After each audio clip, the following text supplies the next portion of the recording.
Thank you so much, Lily, for having us, and thank you for everyone for coming.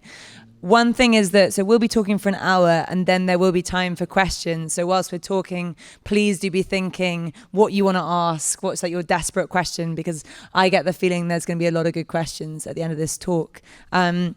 Victoria sent me her book before we started and said, don't worry about reading it though. And I was like, that's sort of like my only job as an interviewer. And luckily, for a book that is basically a philosophical monograph, it was fascinating and beautifully written to the extent that me, a layman, was able to not just understand it, but get a lot out of it. So I wrote a tiny thing to kind of kick us off, and then you'll hear a lot more from Victoria than you will from me, luckily. So sometimes you are offered an idea that is compelling enough to transform your understanding of the subject to which it relates. It's not necessarily that such an idea provokes a rupture in your conception of reality. It's more like some generous person has returned to you something which until that exact moment you didn't realize was missing. That's how it felt reading On the Memory of the Soul, Augustine and Bergson's Metaphysics. Victoria's thesis was new to me, and yet the ideas spoke to a deeper part of myself in a way that felt both true and instantly familiar, as if she were excavating from within me something beautiful that had for a long time been buried. I think you might feel similarly once we get going, but let me just say to you now that you are in for a treat this evening. So we're going to get to Do We Have a Soul? But I think to start with, I think it'd be really useful, and this is where I become a bit Melvin Bragg and go a bit sort of like, give me this and tell me this, but of what a soul is in your conception, because the trouble with a concept like the soul or an idea like the soul is that it requires all this like metaphorical guardrails because it's so hard to think with because it's immaterial. So can we briefly, I'm briefly going to get you go through from your thinking from Plato through to Augustine through to Henri Bergson, which is like an enormous range of time, and these thinkers that to you have spoken most articulately about the soul and what they think the soul is. So we're all sitting here right now, and we have a body, but we're able in our mind somehow to reach beyond, let's say, the limits of the body. And we do it in the act of perceiving. We reach beyond the surface area of the body, even up to the starry sky, and can see that. But we also do it through our memory, which we'll talk about, where we exceed the boundaries or the limits of the present. And we think, we know, we love, we feel, we write, we create. We do all these wonderful, beautiful human things. And that's really what we're talking about when we're talking about the soul. We're talking about your own conscious experience you have of you that is capable of overflowing the body. And the soul in many ways can be understood as sort of that overflowing reality, or that reality that's capable of giving more than it contains. Now, Plato is really the first philosopher who identified the soul with mind, with what we moderns call mind. So before, soul was always recognized as this universal principle of life and motion, the thing that breathes life into the organism and causes the body to move. But rather than just this external or outward facing criterion, Plato said, well, really, it's thought above all else that shows that we human beings have a soul, and a special kind of soul beyond just the animating function of the body. Augustine is really interesting. Augustine's a 4th and 5th century a Christian philosopher and theologian from North Africa. And he really has this beautiful, wonderful sort of narrative turn where he really finds the human soul not just in this kind of detached, floating principle of thought, which is where Plato often goes in his idea of the soul, but he finds it in the history of the living man, of the living person. And he really values and sees the individual as irreducible and as surviving as an individual beyond death, rather than just as a vague, impersonal essence. Bergson, jumping forward, is a 19th century French philosopher who was quite radical and quite famous in his time. I mean, the most famous living philosopher of his generation, and who in an era of progressive industrialization and mechanization really declared, and through very detailed experimental proofs, that we can detect the reality of the soul even despite the uproarious din of science and all that it has to say about who we really are.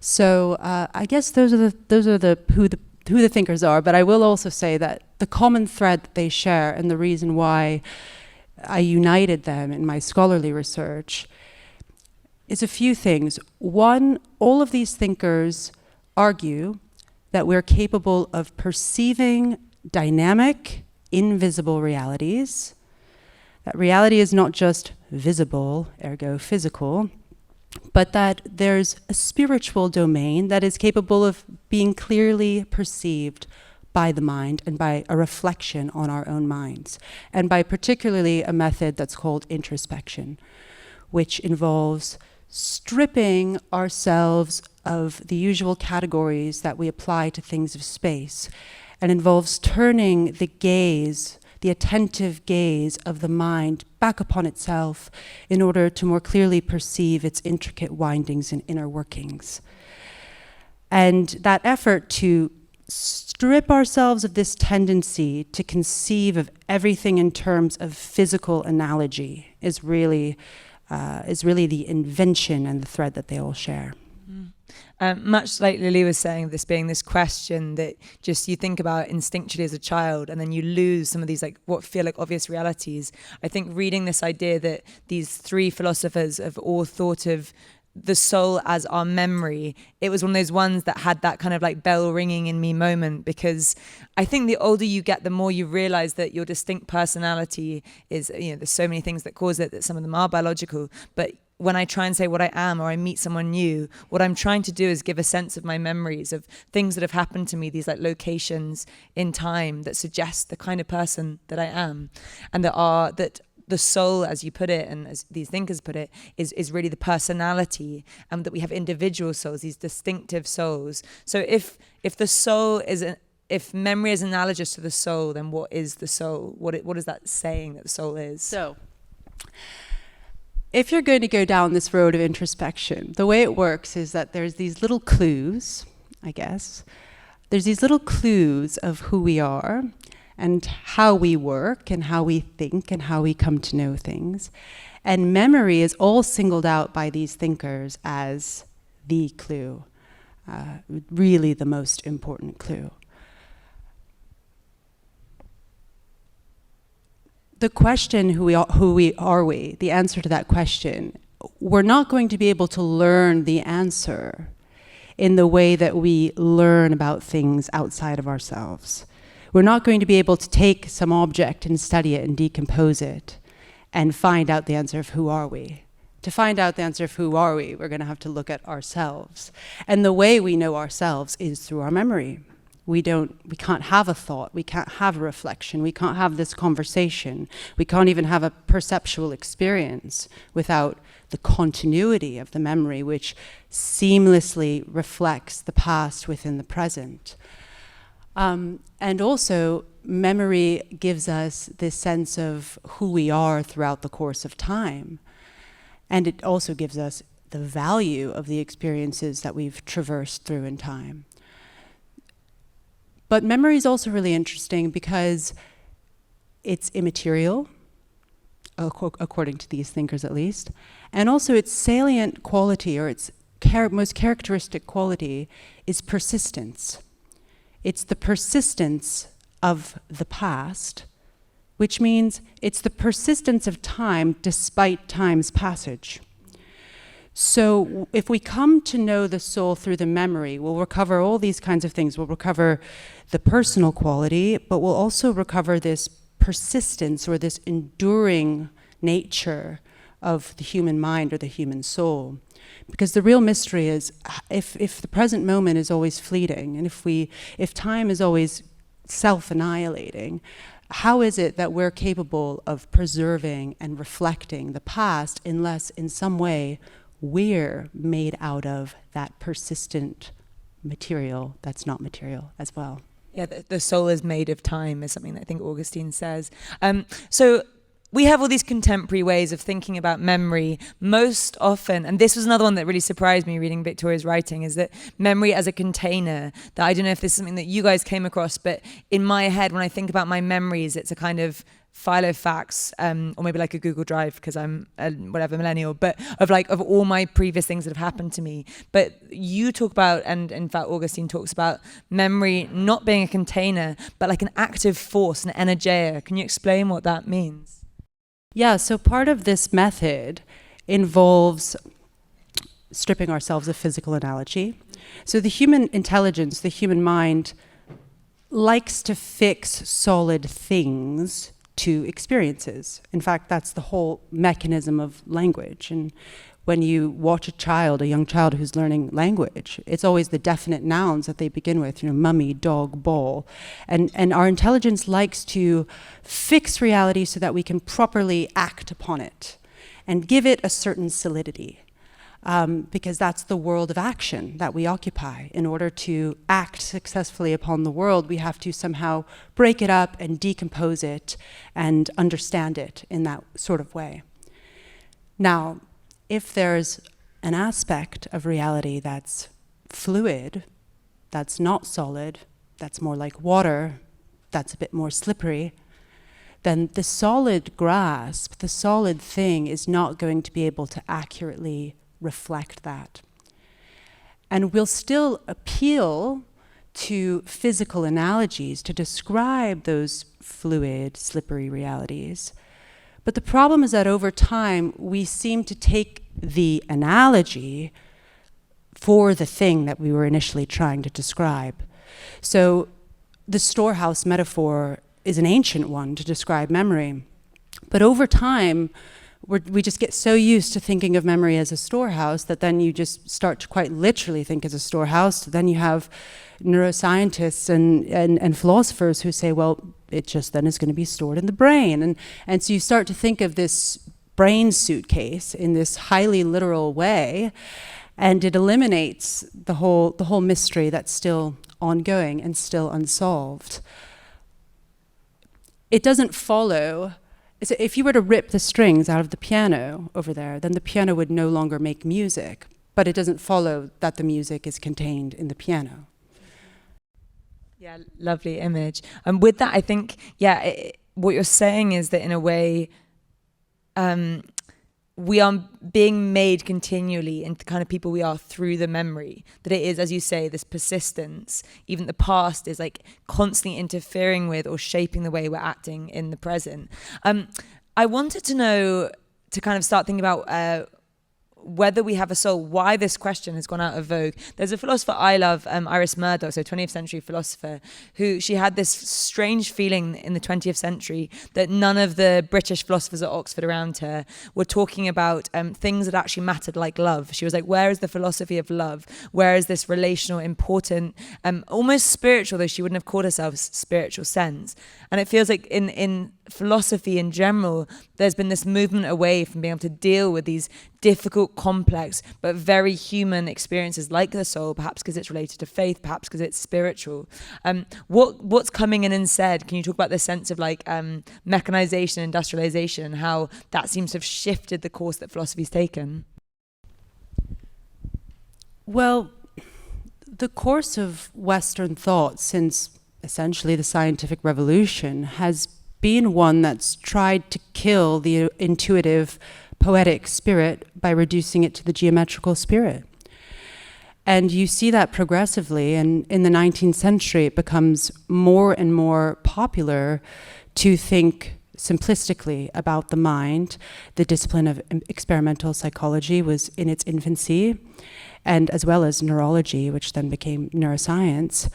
So we became comfortable and excited about the idea that maybe the mind just is the brain, and all this nonsense debate that has been going on in philosophy since Descartes about, well, how do mind and brain work and how do they interact and what are they? Are they two different substances? And because the philosophers did fail a little bit as well. I mean, they got involved in a whole bunch of false debates and false problems, which eventually made it easier to just give up the whole project of trying to articulate what the mind or soul is, and we can just say the mind is the brain. And then with the advent of the computer, and the invention of the electronic computer, it became even easier to conceive of the mind in this physical way. Because if the mind is just the brain, and the brain is just a computer, then the mind is just a computer. And voila, we've figured out the whole problem. Everything that everyone was concerned about and saying for thousands of years before that, it's actually just, they just didn't know anything. They were just stupid. Can you believe it? So easy. Now, unfortunately, that hopeful vision in the 20th century has, I would safely say, been somewhat abandoned. Neuroscientists still don't know how the brain works. Philosophers still don't know or can't explain how mind emerges from matter. And we're all still left wondering, who are we?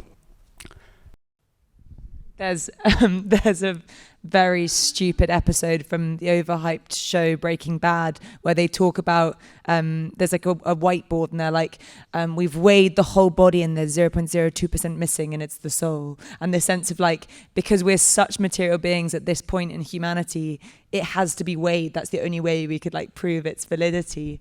I think because we talked about this on the phone a little bit, but with AI, this idea that AI is learning, and as human beings we're born and we begin to learn things and that gets incorporated into our memory. I think it'd be a useful time to break down a bit like how the human memory is a completely different thing, and looking at that sense of like habit versus recollection, what those distinctions are.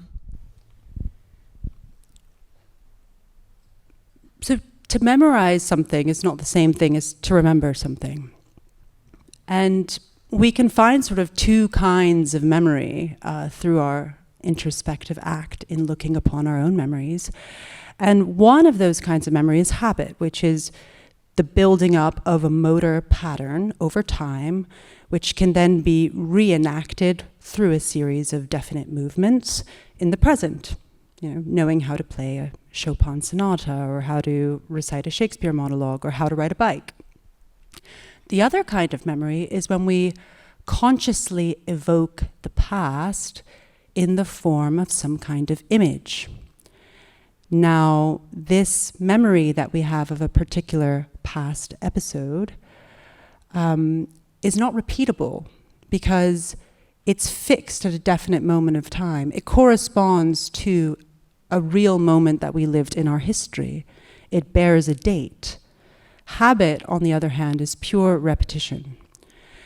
So Bergson says, famously, that you cannot build up personal memory or conscious recollection from habit, because habit is repetition, personal memory is unrepeatable. And there's this idea with machine learning and computational forms of memory that they're not really memory in any sense of the word, because with however many habits you were to add together, millions and millions of habits, you're not going to have a conscious recollection of the past. They're two completely different things. It makes me think again of what you began this talk by describing, this near-death experience that you had, that these moments in time that are ruptures in our lives that change the direction we go in, that are so different from this idea of just like accumulating knowledge. It's things that are transformational and therefore turn the path we go in. And I think maybe that relates this idea of like realizing that the soul, the memory is the soul, is the stuff we are made of, or this immaterial stuff that we're made of. I was wondering if you could talk a bit more about, Bergson writes about this beautifully, of like different forms of the way memory works, so that sometimes like an image comes to you suddenly, sometimes you go looking for an image, and how that is shaping us in the present, how these memories come into our mind. So we could all sit here right now and call up a memory.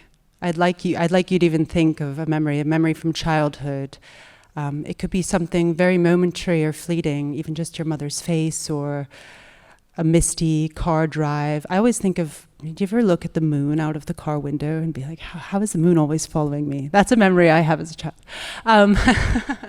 But any kind of childhood memory, the smell of home cooking, a distant soft echo of a melody.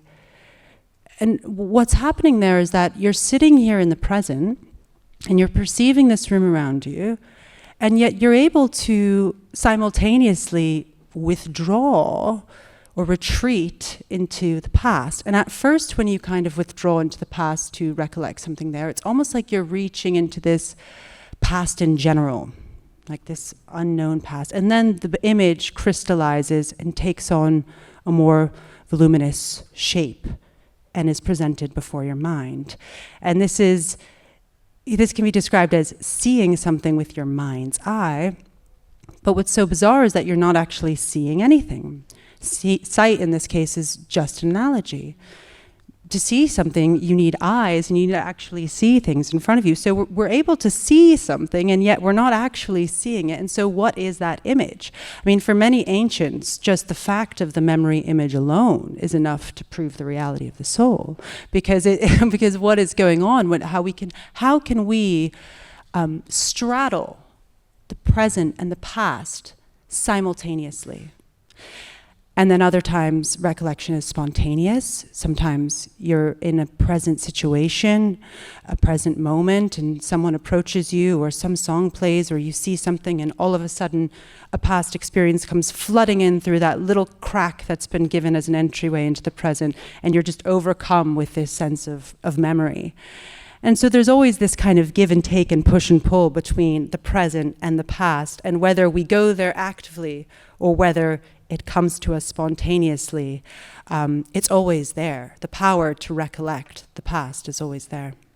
Yeah, you've got that lovely line, which I took from your book, which is kind of pointing, I'll just read it. Simply to consider the notion of the persistence of the past within the present is seemingly to expand our ontology beyond the material. So like the fact that we remember things, the fact that we are not staying in this present tense all the time is the proof of the soul in a way, is the proof of like this ability to transcend our present situation. That's the bare level proof. And then it just keeps going deeper and deeper.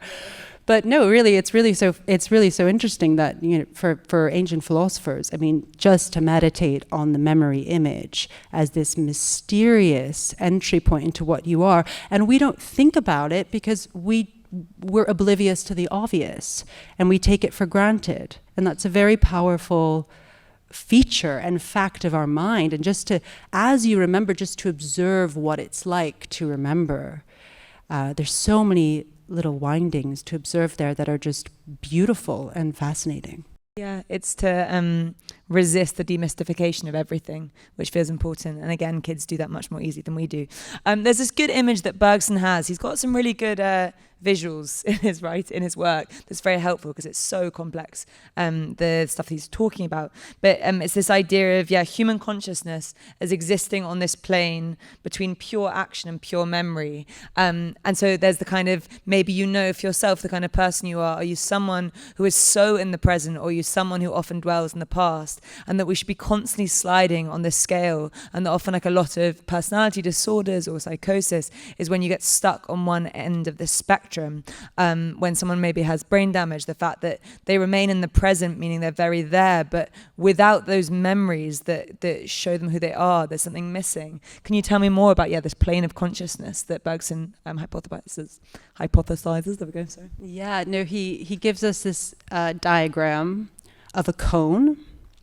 It's like I need my blackboard here. He gives a diagram of a cone, which is an inverted cone. So the tip's on the bottom, and there's the base is on the top, and the base is open. And he says that this tiny point here on the bottom, that's your body in the present. That's your nerves, your flesh, your brain, your matter, and you're interacting with the world, which is like this moving plane. And that's your body right there. And that's your point of action. That's where you're acting in the world, in the present, right now, through your body. But as you go and descend up this cone, there's this open, wide base. And that for him is called the plane of dream, which is the plane of pure memory. And in fact, we have this experience every night where the moment that our body and nervous system relaxes, we sleep and we begin to dream. And in dreams, there's famously an exaltation of the memory. Long lost faces and places often reappear unawares in our dreams. And Bergson is saying that mental life is constantly traveling between this sharpened point of action within the present and this nearly close to the infinite scale of the past, which is memory and which is dream. And the function of the body in the present is to act as a kind of dam against that pastness. Because if all of that past were to suddenly flood and spill upon the floor of our body in the present, then we wouldn't really be able to act very efficiently.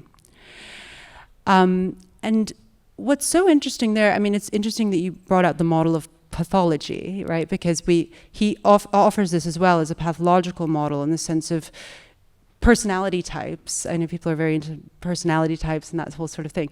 Personality types is certain people are born with a disposition, let's say, to inhabit more the plane of action or to inhabit more of this dreamlike state, and something like clinical depression or often involves rumination, or people that are very much stuck in this kind of past and they can't really bring themselves to act efficiently in the world.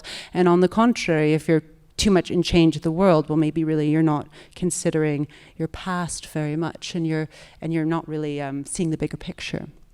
But the most fascinating thing about this model, and what I think it represents, is that conscious life, mental life, is dense. There's a certain thickness to it. There's this possibility of thousands of different tones and keys that our life can be played out in.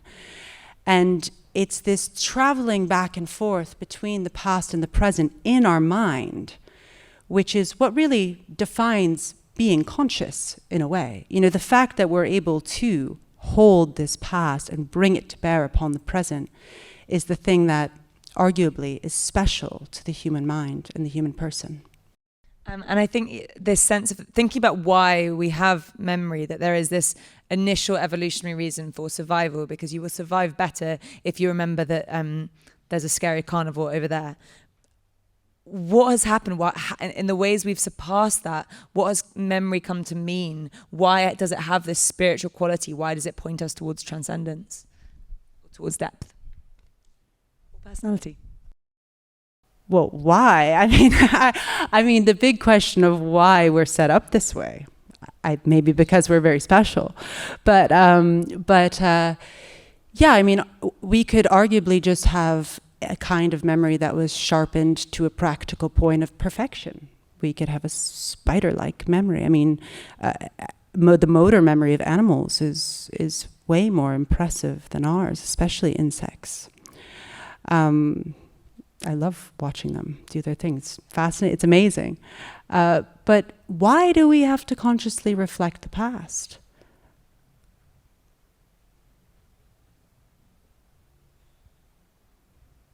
Why do we have to live through experiences that we would rather forget?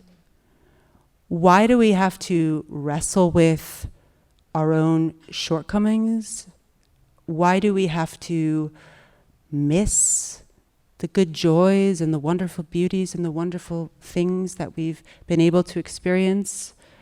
Why do we have to mourn the loss of time through our memory? I think it's probably because the human person is something very special. Yeah, I think it's also that sense of, I don't know, any time you return to poetry that matters to you a lot. For me, it's always Jared Manley Hopkins, who is someone who dealt with like both the extremes of joyful experience and absolute depths of depression.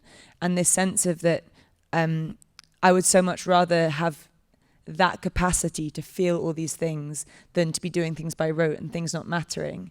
And yeah, I guess I think the older I get, the more you start to realize that not that every memory is useful. Some things should not happen to a person, are horrendous. But this sense of like the relief of discovery, of life being so relational, you meet someone, from that encounter, you recognize how to do things differently next time. Your relationships don't stay static, but develop because you are gaining these memories together. I think what really struck me was when I was reading your book, was thinking about the fact my mother has dementia, and the way I talk about it with friends is that the loss of memory, so obviously to me, is the loss of personality. That day by day, week by week, month by month, my mother becomes less my mother because she no longer has the memories that that comprise her, or that comprise the her that I knew. She's still absolutely a person, but she's a very different person. And I wanted to hear more about that from you, of like how memory shapes personality and why the loss of memories erodes who we are as people.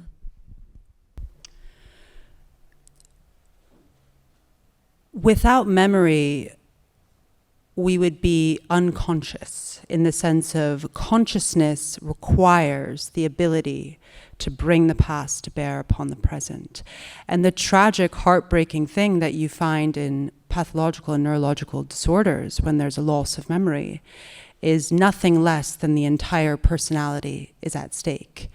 And that's why personality disorders are often disorders of the memory.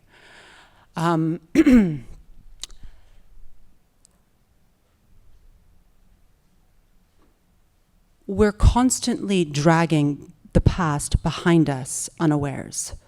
So this is not about what you can remember in the present. What you can recall is not important to this question. The fact is that memory always and everywhere conditions who you are and where you're tending and where you're going. Even if you can't recall it, it's still there. It's only the ability to recall that's been damaged or disturbed. And yeah, you find in very interesting cases, like there's a famous case of a patient called Clive Waring, who's an Englishman who I believe was a musician. And he suffered from both anterograde and retrograde amnesia, which means he couldn't remember anything from before his injury, and it also means he couldn't form any new memories. And the researchers measured that he had a memory span of about 7 seconds.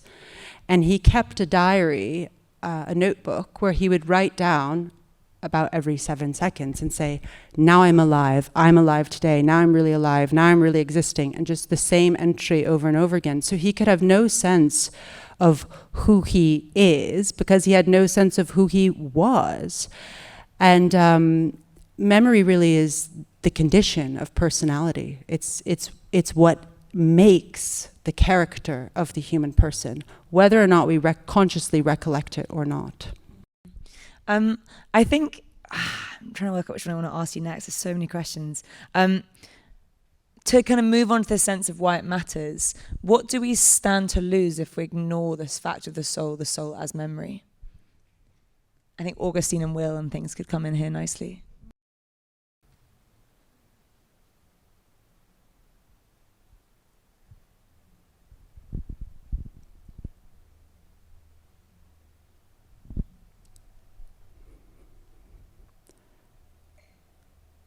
I think we stand to lose a lot. I think the stakes are very high.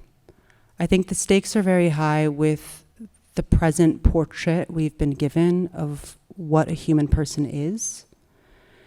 Because if you begin to think of yourself as a machine,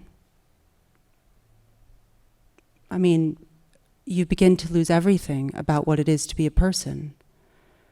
To be a person is to have this narrative history, this life that you've lived, this song, this story, this symphony. And that's really the perspective that Augustine gives us in the Confessions, which is the first autobiography, the first memoir in the modern sense of the genre, and which is why it's continued to resonate so as to remain contemporary for all the ages. Because he looks at the history of his own life, and he doesn't look at it in a Roman historian way of, let me give you this wonderful picture, self-aggrandizing picture of my life. He looks at it in all its twists and turns and embarrassing moments and all of its trauma and miseries, as well as all of its great good joys. And in order to make sense of this cacophony of experiences that the individual lives through in time, you see this little golden thread running, and you see that the life of a person as revealed through the memory has a course, it has a beginning, it has a plot, it has pitfalls and regressions, and it has triumphs and joys. And we're constantly living a life where those two polar sides of being are woven together. And we're able in the present to look back on the history of ourselves and get to know ourselves, not only explicitly in the sense of, I'm Victoria and I was born here and I did all these things, not just in the narrative sense, although that's important, but also in this metaphysical sense of not only who are we, but what are we? Why? Why is it that we have to live through and travel through these experiences in our life? What is it about us? And he kind of looks back, and I think of Augustine as seeing almost like a little arrow that's coming out of his heart, if you were to imagine that. And he sees the whole history of his life as this arrow kind of shooting out and hooking onto truth, or else shooting out below and failing and falling into all of these other things and these distractions. And for him, the exercise of traveling through his memory, purifying the way that he sees his narrative history, approximating these moments of closeness, being closer or being further away to the good, the true, and the beautiful, and making sense, making intelligible sense of even the miseries of an individual life. That's really the project that we all can have by a reflection on our memories. That's how we survive. I suppose because with Augustine, obviously he's writing with this clear narrative purpose that he's writing post-conversion. And so the way he explores his past landscape is after this huge shift that's happened. And I often think, when you relay a story to a friend and they say, actually, you didn't say that, you said this.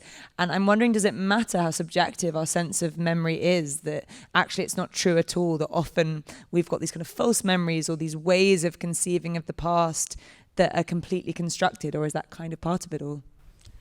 I definitely think it's part of it all, in the sense that it's the way that we distinguish different persons and different individuals, right? I mean, I'm distinct from you because we're not the same body. We're obviously two different bodies, two different people. You're sitting over there, I'm not sitting there. And so we know that we're different from the outside, but from the inside, I'm not you because I don't have your memories. And you can't share your memories with me other than through telling me a story and getting me to try to see what you've lived through. And maybe I can relate that to something I've been through on my own. But inside, that's what makes us completely different people. The entire history of the life we've lived since our birth. And wait, Augustine, something about that. Something about the fact that the way he conceives of his past is after this after terrible things happen to us, we refigure our lives to try and make sense of it, to always find these patterns. Oh, and the subjectivity, right. So memory is essentially subjective in that sense that it's deeply personal and individual and can't be shared or exchanged. And also it's subjective in the sense that, of course, memory is going to be rehearsed. Sometimes you develop almost like a memory of a memory, where if you have this one shining moment in your memory that that frequently comes back to you, you might kind of remember it in a different way. And that's because we're always remembering with a view to the present. So we're never just purely reflecting the past, but we're reflecting the past within the present. So the past in some way is going to tailor itself to the requirements of the present, and the present, that includes the present vision of the person. So if you're looking back on your memory with a certain intention, you might find a different thing there, and that can be brought up as a troublesome feature of memory. But it also can be brought out as, again, another sign of just the intimate quality of our ability to remember, that it's always this intimate, personal reflection of our history with a view to who we are in the present. And the artistry of humanity as well, that we're able to paint these portraits of who we were and then share it with one another, which is about the most intimate thing you could do. I was thinking about the fact that I was teaching some kids recently, and this kid said to me, I have a video of me writing my first word. And she showed me this video. And I thought how strange it was that that's not her memory, it's an external image.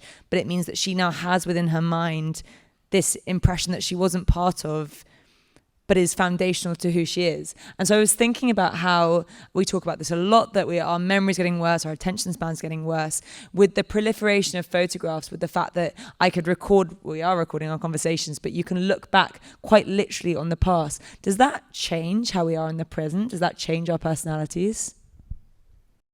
I mean, I think there's no secret that the phone is distracting, and the technological, the outsourcing of mental capacity to technology means that we don't practice those skills as often. So if you're not sort of actively recollecting and dwelling in your past and giving time to yourself to recollect certain things or perceive those contours of a childhood memory or these special moments in your life, if you don't do that actively, you're going to lose the power, or the power will diminish over time. The same way how, if you're not thinking critically, you begin to lose your critical thinking skills.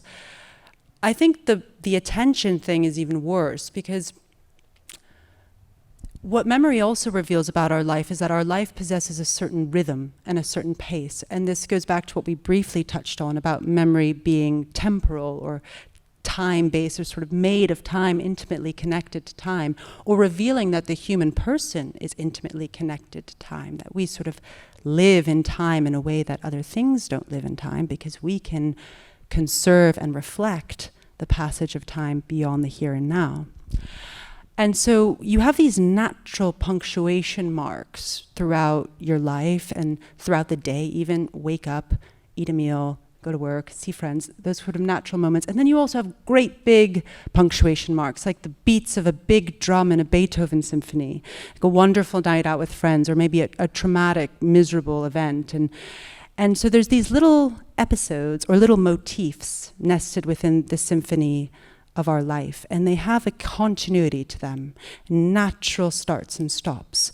And I think what the phone does and what the technological distraction does is it introduces all of these unnatural punctuation marks which interrupt the continuity and the natural rhythm and flow of conscious life, the sense of our attention as unfolding continuously in time, going for a walk with friends or watching a film, and letting those be these natural rhythmic movements. Instead, we're just constantly interrupting that. And the other problem is that it's consumption without even an intention behind it. The intention is just to scatter your attention, which, if you really think about it, isn't an intention at all. It's just the negation of intention. It's passive in a way. We're going to get on to more about this idea of how you might be able to cultivate your relationship to memory, but I've got one horrible question for you first. I think you answer it though, which is what happens to our memories and so our soul when we die? And I know that this is, this question like divides Aristotle from Plato, but there's these, you talk about the idea, the ancients' idea that the soul, we come from this world soul and it dissolves when we die and you all join together. What do you think happens, and who your philosophers, how do they help you answer those questions? Well, there's the interesting fact of near-death experiences, which, since experimental psychology and sort of anecdotal psychology was really developing in its infancy in the 19th century, you would get these reports, largely from like soldiers in World War I, very interesting reports of people seeing their lives flash before their eyes. And this is a phenomenon that you find written in a lot of contemporary neuroscientific and psychological literature as well. So it seems that the moment that the thread and the little rope which holds our body to the present, once the body begins to slacken and lose its vitality, boom, you have that flood of the past just spilling itself onto the floor of the mind. And so there's this culmination and exaltation of the person as revealed through their individual history at the moment of death, which is just a fascinating phenomenon, and which might be pointing towards the fact that, well, all of those experiences that you lived through and all of the things that you've done that have been done to you, and nothing less than the entirety of your personality matters and is important at that seminal moment of death. the history of philosophy question that you had is an interesting one. The question of whether our memories survive after death. So Plotinus, who's happy to say that memory is immaterial and is a proof for the reality of the soul, would say, oh, but when we die and we're reunified with what he calls the one, you wouldn't really want to remember your spouse and your children's and then your loved ones and your friends and all of those experiences in that awful world down there below. And Augustine and Bergson are different.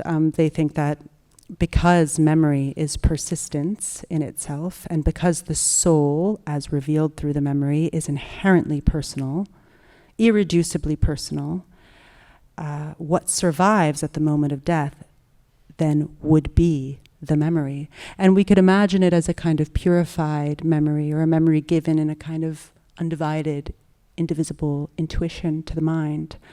But absolutely with them, it's the personal soul survives. It's not melded into a greater cosmological soul, and it's bringing with it all of that knowledge of who it was and who we are in the life before. It's very beautiful. I wonder, maybe he'd read some Bergson, but there's a really good David Foster Wallace short story called Good Old Neon, which imagines a man dying, or he's killing himself, taking his life. And then he says that if through our lives what we actually see is we see one another through keyholes. So I'm seeing you now through a keyhole, a little bit of who you are, but barely any, because as we say about this idea of a flood of memory, we just can't give each other all of ourselves all the time. It's absolutely impossible, and we wouldn't live in the present any longer.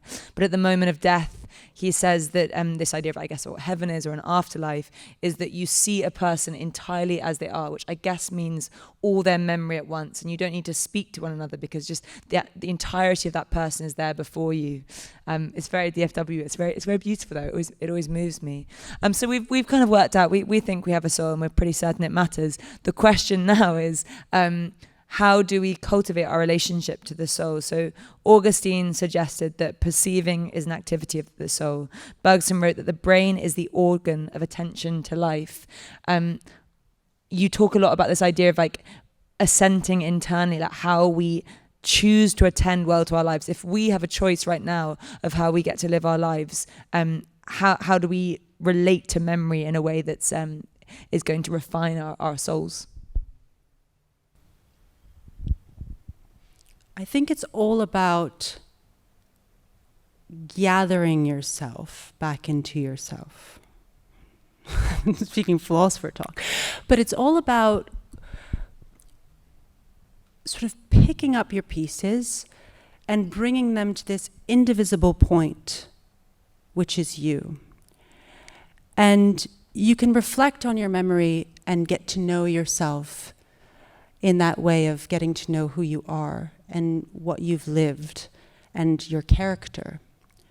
But you can also try to see what it is that you are and do that introspective exercise where you're looking at all of those little beautiful magical ways your mind is working, and getting to know how it moves and how it works, I think is so important. I mean, if you want to do philosophy, which I believe everyone is capable of doing and should really do, and coming to know not only who you are, but also what you are.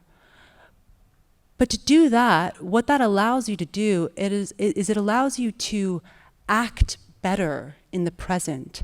And it allows you to take the material that you're given around you and to really stamp it with your own creative will, which I think is also the important meaning of life in a way. I mean, we're all mini creators, and the mind is so much more vast in that it's capable of pouring things out of itself that it doesn't already contain within. You can look at a painter and see that he has the same, certain paints and certain materials and a certain model and a certain canvas and a certain style and a certain idea of what he's going to paint, but still you could never predict what the final painting is going to be. And so taking that time really, I guess, to get to know yourself, and also to think about this question of who are you and what are you. And it could be just 15 minutes somewhere where people won't bother you. It could be spending time outside in nature, under a tree. Just kind of recovering that naive, almost childlike vision of the wonder and the mystery and the grandeur of the human person. The grandeur despite all of the tragedy. The grandeur because all of the tragedy. And I think that this sort of introspective method is different from other methodologies on the marketplace of getting to know yourself, whether that's modern psychology, sort of self-help, getting to know all your problems and all your awful tendencies and trying to improve yourself and better yourself, or whether it's a kind of mindfulness practice which seeks to eliminate the self in a way from the process. This is different. It's self-knowledge for the sake of the big question. Who are you? Know thyself, the temple of Apollo at Delphi. And the real thing you get out of that is, again, approaching that peaceful state and that comfortable state with the fact of death and the moment of dying. Oh, I think that's very beautiful. I think it also, from the way Augustine talks about it, there's also this moral and ethical dimension to it too, right? That like, know thyself, why? So that you live better in this world, so that you have a richer life, so that, you know, so much of childhood is you hurt someone and you realize, oh, I can't behave that way any longer. And I think when we talk about this idea of distraction, that if our attention is constantly being fragmented and split, before we have time to process what we are doing, how we're treating one another, because again, the soul being this relational thing you're constructed in relation to one another, that so much of memory is about this sense of like, how do we behave in relation to one another? I guess like the final question I wanted to ask is, you've spent years steeped in all this research, a lot of time has gone by from when you first started thinking about this question. How has your research into the soul and memory changed you?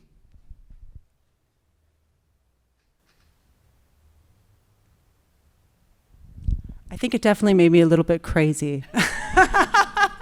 In a good way. In a good way. No, but I think I was very reclusive when I was doing a lot of this work because it required a lot of introspection and thought. And I think I've also had to recover a bit of that relating to the other and getting outside of your own head. And I think, really it's just helped me to kind of see the big picture and be comfortable with all of those facts of life that are otherwise so distressing. I mean, my own suffering that we began this talk discussing, I mean, that was a very difficult thing to think about, and to have to deal with the interference of that memory all the time could be very, very painful for me. And this was a way of making sense of all of the trouble and noise and difficulty that I had already at such a young age had to go through in my life. So it brings me a sense of peace about where I come from, who I am, and where I'm going. And it also gives me this sense of everything that happens is woven into this beautiful, intricate tapestry that is the human experience in time. And that time is the opportunity. Right now, we always have the opportunity to take up the present and create and recreate ourselves anew. You know, just because we know our past and the past is always reflected in us, it doesn't mean we're enchained by our past. We're conditioned by our past. Our past forms what we call character, our character in the present. But it also reveals, if we look at our past, it reveals that the person is always shooting and growing and ripening without ceasing. And so there's so much more opportunity to take up the creation of the self and be, you know, the self as artist in the present moving into the future. I think that's a really lovely place to leave it. Thank you so much. If we could all thank Victoria, that was gorgeous.